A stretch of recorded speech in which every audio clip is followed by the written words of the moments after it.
Bom, graças a Deus estamos aqui de volta para o nosso curso básico em Teologia pela Faculdade Evangélica de São Paulo. A matéria é Introdução à Bibliologia e nós estamos vendo o que aconteceu dentro da Bíblia. E estamos aí seguindo os slides da cronologia da Bíblia. Começamos lá na criação, todo o livro de Gênesis, passamos pelos patriarcas, Israel no Egito e do Egito para o Êxodo, do Êxodo para a peregrinação, da peregrinação para a conquista das terras.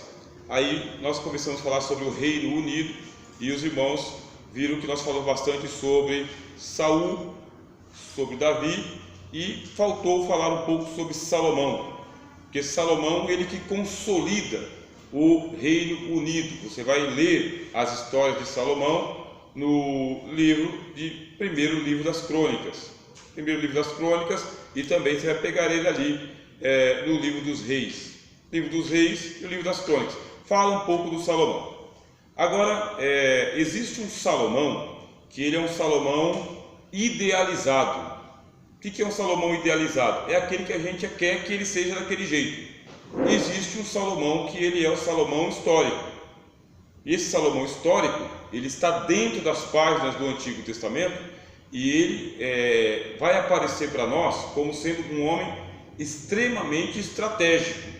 Ele é um diplomata, não é um homem dado a guerras, só que você vê que as primeiras atitudes que o Salomão toma são terríveis. Ele manda matar o Joabe, que era general dos tempos de Davi, seguindo a orientação de Davi, pega o irmão dele, o Adonias, lá e coloca uma armadilha para o Adonias. O Adonias cai na armadilha e ele também é exterminado. Você percebe que o Salomão ele consolida o reino dele, não dando espaço para que ninguém que era daquele tempo de Davi queira assediar o trono dele. Salomão ele começa a se estabelecer como um homem sábio, é um homem sábio, investido de um dom de sabedoria, e ele vai emitindo mais de 3.000 provérbios, o que não é fácil. Nós, por exemplo, a gente tem muita dificuldade de criar uma frase original. Uma frase minha, uma frase que eu coloco o meu nome, uma só. Eu passo a vida inteira e não tenho uma frase que é minha. O Salomão ele tinha uma sabedoria que ele inventava provérbios. 3.000 provérbios. Inclusive, o livro de provérbios tem alguns dos provérbios de Salomão. Nem todos são de Salomão, mas alguns dos provérbios de Salomão estão ali. Mas não são os 3.000. Não dá mais de 300 provérbios que tem ali. Cadê o restante? Se perdeu. Montou para ele um palácio que era custoso, muito custoso, porque ele era um homem excêntrico, gostava de grandes construções. Viajou o mundo, conheceu as grandes construções do mundo, e ele, comparando o que era Israel com o que era o Egito, queria algo parecido com o Egito. O que era Israel com os jardins da Babilônia, ele queria algo parecido para ele ali. Quando ele visitou a Fenícia, e ele tinha um amigo de infância que era o Irão, ele queria que o templo que fosse construído em Israel fosse um templo semelhante ao dos fenícios. E aqui vem o problema. O Salomão ele começa a fazer muitas alianças com as nações à sua volta, desposando as princesas, monta um harém para ele, constrói um palácio que é um palácio magnífico, demora mais de 10 anos para o palácio dele ficar pronto. Quer dizer, 10 anos assim, é só para ter um começo de história, né? Demorou muito mais. Ele era um homem que ele gastava muito dinheiro com as políticas dele, porque tinha que receber embaixadas. E você, quando vai receber visita na sua casa, você tem que pegar o dinheirinho que você tem lá no banco. Você tem que fazer uma compra mais no cartão, porque senão você passa vergonha. O que faz o senhor Salomão? Recebe embaixadas do mundo inteiro e alguém tem que pagar a conta. O povo. É o povo. Por isso ele começa a tributar em cima do povo. Tributar. Cobra muito tributo. Enquanto que ele vai enriquecendo o palácio, o que vai acontecendo com o povo? Vai empobrecendo. Se eu tenho que trabalhar, eu tenho gado, do meu gado eu tenho que pagar imposto para o templo, para o palácio de Salomão. E ainda tenho que dar dízimo para o templo que ele vai construir. O que vai sobrar para mim? Assim, ao mesmo tempo que ele vai enriquecendo, ele impõe muitos impostos e o povo vai empobrecendo e ficando revoltado. porque ninguém quer trabalhar aqui para o outro desfrutar, eu quero trabalhar para mim desfrutar. Mais de 1000 mulheres, quer dizer então que, olha, o palácio do homem gasta muito, porque mulher, que vão ser princesas, devem ser tratadas como princesas, do bom e do melhor. Ninguém vai pegar uma princesa da Babilônia, trazer para Jerusalém para ela ser tratada como uma escrava qualquer. Vai dar o mesmo requinte para ela. Quer dizer que o palácio dele é muito caro, e ele inventa de construir um templo, e o templo dele é um templo que tem o modelo dos fenícios, é idêntico ao modelo dos fenícios. Quem são os fenícios? É aquele pessoal de Tiro. Pessoal de Tiro. Então você vai percebendo que ele é um megalomaníaco, um homem excêntrico, quer transformar Israel realmente em uma superpotência daquela época, faz alianças, grandes construções. Realmente Jerusalém ficou muito bonito, as cidades de Judá ficaram muito bonitas. Quem era do comércio enriqueceu, quem era da pecuária enriqueceu, mas o povo em si empobreceu. Lembrando que nós estamos falando do Reino Unido, tá bem? Reino Unido são as 12 tribos de Israel, de norte a sul, todos obedecendo a Salomão. E quem ousasse desobedecer a Salomão era trucidado. Salomão, ele não tinha piedade em trucidar quem quer que fosse. Deu sinal logo de cara: Joabe e Adonias. Acabou com a história. Essa é a sabedoria dele. Aí o que a gente tem na Bíblia? Tem na Bíblia que ele era um homem místico. Salomão era um homem místico. Então no começo, quando houve a dedicação do templo de Salomão, você vê que ele manda sacrificar mais de 1000 animais. A fumaça do templo desce, ninguém consegue se movimentar dentro do templo. Deus recebeu a casa que ele construiu, só que aquilo não satisfez a ânsia de Salomão por conhecimento, porque tem um conhecimento, irmãos, que vem para nós pelas Escrituras, e tem um outro conhecimento que só vem pelo Espírito Santo. Aí você fala: mas será que o Espírito Santo ele vai falar comigo fora das Escrituras? Eu não creio, mas ele pode. O Espírito Santo pode falar com você fora das Escrituras, mas eu não creio, não é normativo. O normal é que o Espírito Santo fale conosco pelas Escrituras. Só que é o detalhe: no tempo de Salomão não haviam as Escrituras. É o que nós estamos estudando. Nós tínhamos lá Moisés, vocês lembram que eu falei? Moisés, que foi o primeiro a organizar um cânon. Samuel, que foi o segundo a organizar um cânon. Ezequiel, que é o terceiro a organizar o cânon. E o Esdras. Só que Ezequiel está depois de Salomão. Quer dizer então que o que ele tem? Ele tem até Samuel. É o que ele tem de Bíblia. Tem os escritos de Moisés, os escritos de Josué e os escritos de Samuel. Isso não satisfaz a Salomão. Ele quer mais conhecimento, ele quer mais sabedoria. Por isso que ele escreve lá dizendo o seguinte: olha, eu aumentei em ciência, mas também aumentei em enfado. Na medida que aumenta o conhecimento, você vai ficando enfadado. Livro de Eclesiastes. Então ele nessa ânsia por adquirir conhecimento, entrou em contato com os ocultistas das outras religiões. Você traz a princesa, mas você traz a religião da princesa também.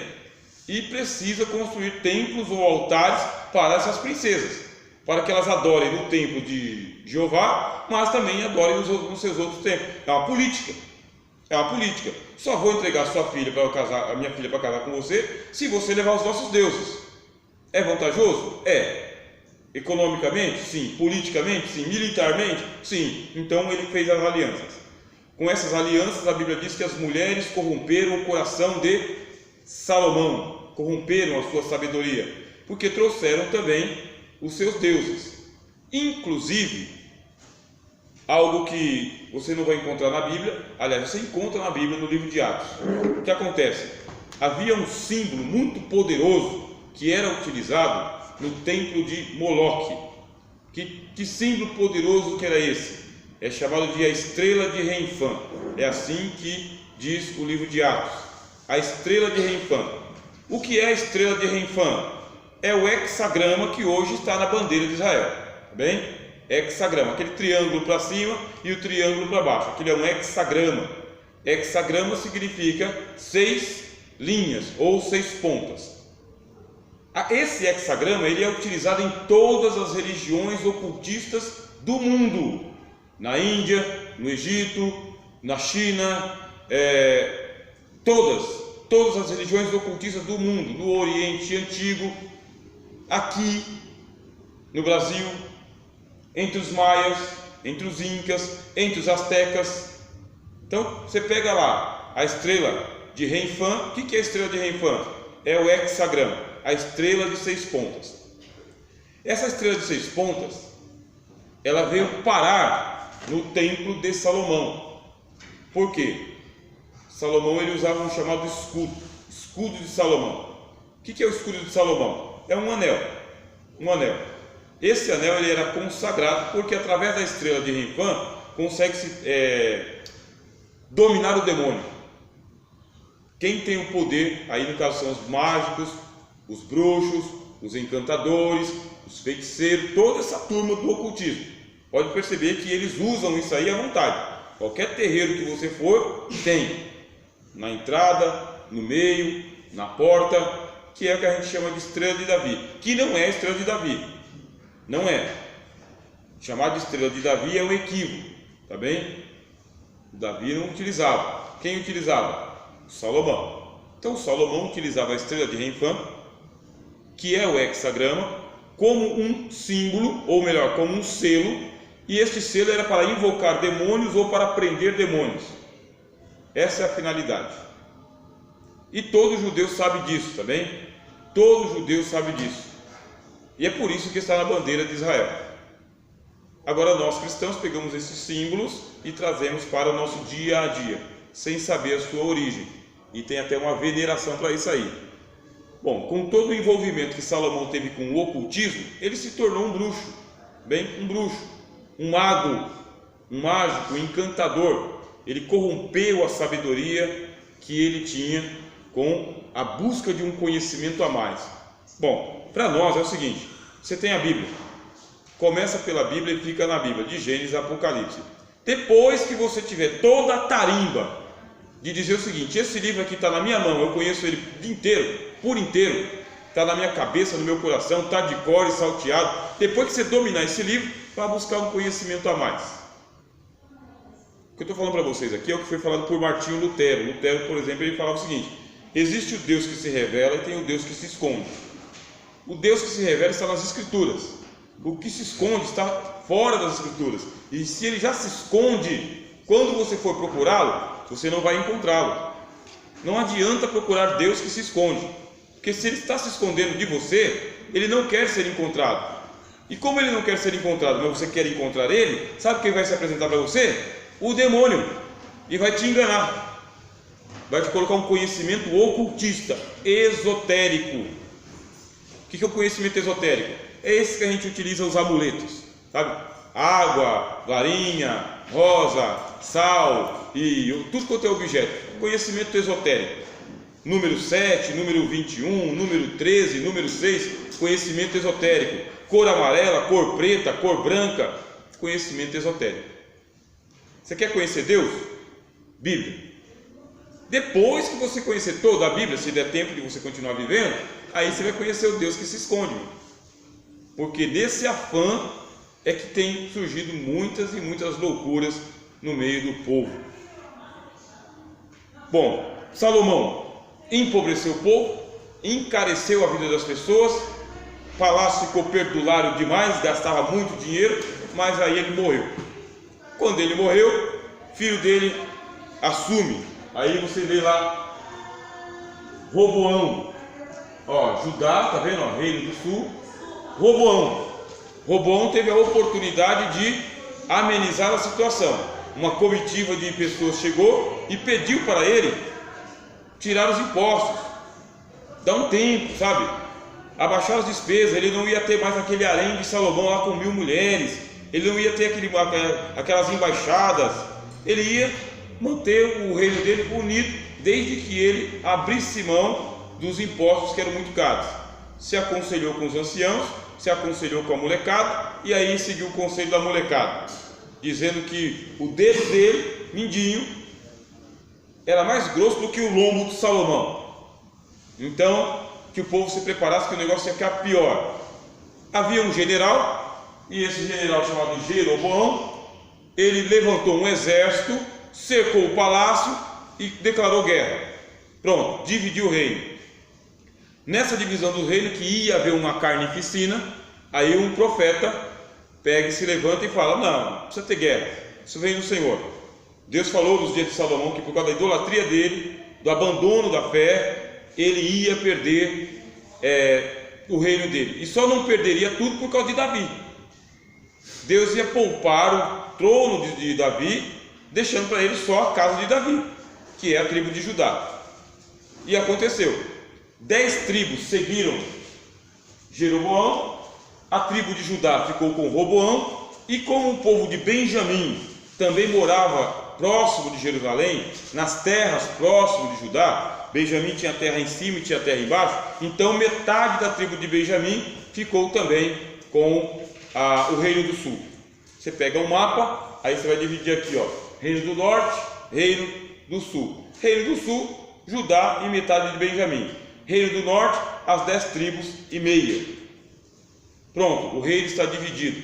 Jeroboão é rei, Roboão é rei. Depois vem os descendentes: Abias, Asa, Josafá, Jeorão, Acasias, Atalia, Joás. Então até aqui, ó, esse Roboão meteu os pés pelas mãos. O Abias foi um mais ou menos. Asa foi um bom rei. Josafá, um bom rei. Depois descambou. Em 850, a casa de Davi perdeu totalmente o rumo, perdeu a direção. E do lado de cá, ó, Jeroboão I, Nadab, Baasa, Elá, Zinri, Onri, Acabe, Acasias, Jorão, Jeú e Jeocás. O reino do norte, ele entrou em decadência total. Aqui, todos esses são descendentes de Davi. Aqui não. Ficava uma dinastia, levantava outra, matava aquele. Aí caía aquele rei e entrava outra dinastia. O reino do norte ele foi se deteriorando. Primeiro porque o Jeroboão ele falou o seguinte: olha, nós não podemos permitir que o nosso povo vá adorar a Deus em Jerusalém. Segue a estratégia. Até hoje é assim. Cara, qual que é a tua igreja? É aqui. Então que você vai do outro lado? É aqui. É aqui que você tem que cear, aqui que você tem que dizimar, porque quando você ficar doente é aqui que vai te visitar. E não deixa você visitar outra igreja para não causar problema.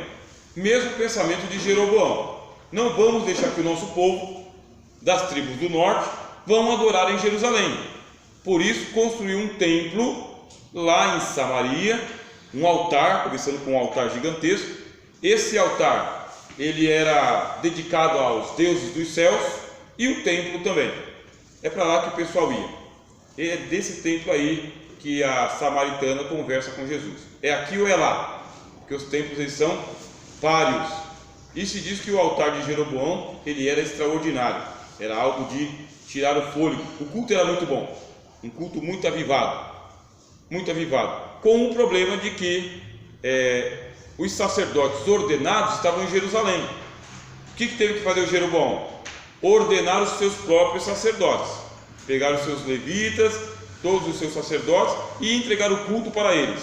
Só que a ordenança era em Jerusalém, a sede era em Jerusalém. Com a ruptura nasce uma nova religião, a religião dos samaritanos, e o ódio eterno de judeus contra samaritanos. Porque em Samaria aconteceu sincretismo religioso.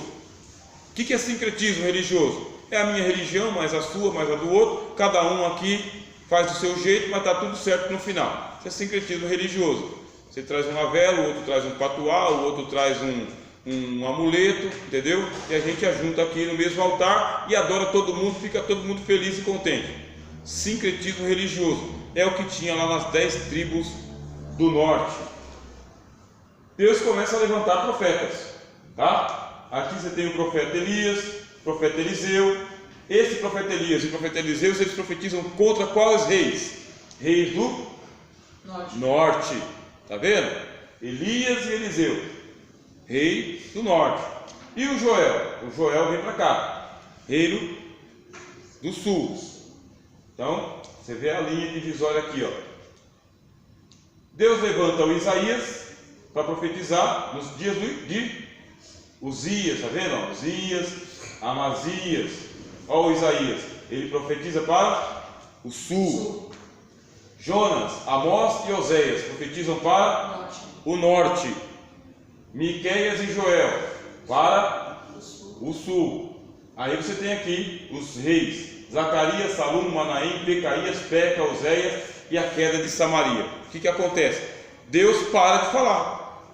Levantou o Oséias aqui, o Amós e o Jonas. Deus vai parar de falar. O pessoal não está ouvindo. Não está ouvindo. Deus inclusive vai dizer o seguinte: vai se levantar o reino da Assíria, e o reino da Assíria vai acabar com os termos de vocês, porque os reis de Israel não ouviam, detestavam os profetas, porque os profetas eram os intrometidos. Até hoje, o profeta é o intrometido, recebe o negócio de Deus, vem, entrega e depois vai embora e deixa o estrago. Então, até hoje, o profeta dá trabalho para as pessoas, e Deus levanta profetas. Aqui está o reino do sul: Acás, Ezequias, Jorão. A gente viu uma pregação sobre o rei Ezequias aqui no domingo, tá bem? Então o pregador estava dentro desse contexto. Chegou uma hora que você não tem mais o reino do norte. Está vendo aqui? Cadê o reino do norte? Já era. E por que já era? Se levantou um reino chamado, que é o reino da Assíria. Tá bem? A Assíria. A Síria se levantou poderosamente como uma potência mundial, e ela veio devastando e engolindo os reinos, inclusive a própria Babilônia. Quando chegou em Samaria, tomou conta de tudo. Os profetas tinham dito que ia acontecer. O Jonas falou. Todos os profetas disseram que ia acontecer, mas ninguém ouviu. Como não ouviu, acabou. As 10 tribos do norte foram levados para a Síria. O povo foi levado para a Síria, e eles trouxeram estrangeiros da Síria e colocaram para morar em Samaria e nos termos de Israel, e misturou o povo, e misturou mais ainda as religiões. Pronto, acabou o reino do norte. Alguns dizem inclusive que o pessoal disperso pegou e começou a migrar, foi para o Egito, foi para a China, Japão e veio até para os Estados Unidos. As 10 tribos perdidas formam aí o pessoal das Américas. É uma lenda que corre por aí afora, porque muita gente se dispersou. E o reino do sul? Por que o reino do sul não caiu quando a Assíria chegou? Vocês vão lembrar da história do Ezequias. Vocês lembram da história de Ezequias? Basta vocês lerem lá os livros, tá bem? O livro de 1º Reis, o livro de 2º Reis. O rei chegou a assediar. Aí o que fez Ezequias? Buscou ao Senhor. Buscando ao Senhor, o Senhor livrou. Tiveram que voltar atrás. Mas mesmo assim para Ezequias nasceu um filho chamado Manassés. E diz que esse Manassés ele foi pior do que os reis de Israel, porque ele fez tudo que os reis de Israel fizeram. Ele acabou com o templo de Salomão, com o culto a Deus, trouxe toda a idolatria que podia trazer para os templos de Israel, pecou tanto que Deus falou: agora não tem mais jeito, agora esse reino também vai ser banido da minha presença. Foi levado cativo para a Babilônia, o Manassés. Lá na Babilônia o homem se arrependeu, se converteu, orou, chorou, Deus perdoou e trouxe ele de volta. Esse Manassés aqui é o que matou o profeta Isaías. Diz a lenda que ele mandou serrar Isaías ao meio. Não queremos esse intrometido aqui. E assim Isaías foi morto, serrado ao meio. Rei Amon, Josias, tá bem? Que fez uma reforma. Joacás e o Joaquim. Olha Deus levantando profetas: Obadias, Jeremias, Naum, Sofonias. Levantou os profetas. Ouviram? Não. Como não ouviram, Deus levantou Nabucodonosor. Diz assim a Bíblia: Nabucodonosor, meu servo. Deus levantou o castigo de longe, invadiu e não teve jeito. Leia o livro das Lamentações de Jeremias. Jeremias fala: eu vi eles entrarem na cidade e violentarem as nossas mulheres e matarem as nossas crianças. Aí os livros de história dizem que eles pegavam as crianças, jogavam para cima para que ela caísse de cabeça para baixo, violentando e estuprando as mulheres, as virgens e as moças. Foi uma devastação total a invasão do exército da Babilônia em Jerusalém. Devastação total. Eles arrancaram o ouro, a prata e tudo que havia de nobre no templo de Salomão. Destruíram ele por completo. Não era para ter destruído, mas como os reis fizeram aliança com os egípcios, aí para dar uma lição bem dada, cumpriu-se a profecia. O Jeremias falou que isso ia acontecer. O Naum teve a visão de que isso ia acontecer. E o Sofonias também. O Naum teve visão. Ele viu os carros da Babilônia entrando em Jerusalém, como tocha de fogo. Ele viu. Mas não creram nos meus profetas. Levados para a Babilônia, aí surgem os profetas Daniel, Ezequiel, que estão no cativeiro. E aqui o Abacuque, que a gente não sabe muito bem onde que ele está. O Abacuque a gente não sabe onde que ele está, se em Jerusalém, se na Babilônia. Você pode ficar com as duas teorias. Olha lá o ano 600 a.C. Joaquim, Zedequias, a queda de Jerusalém em 586. Ponto. Até aqui por enquanto.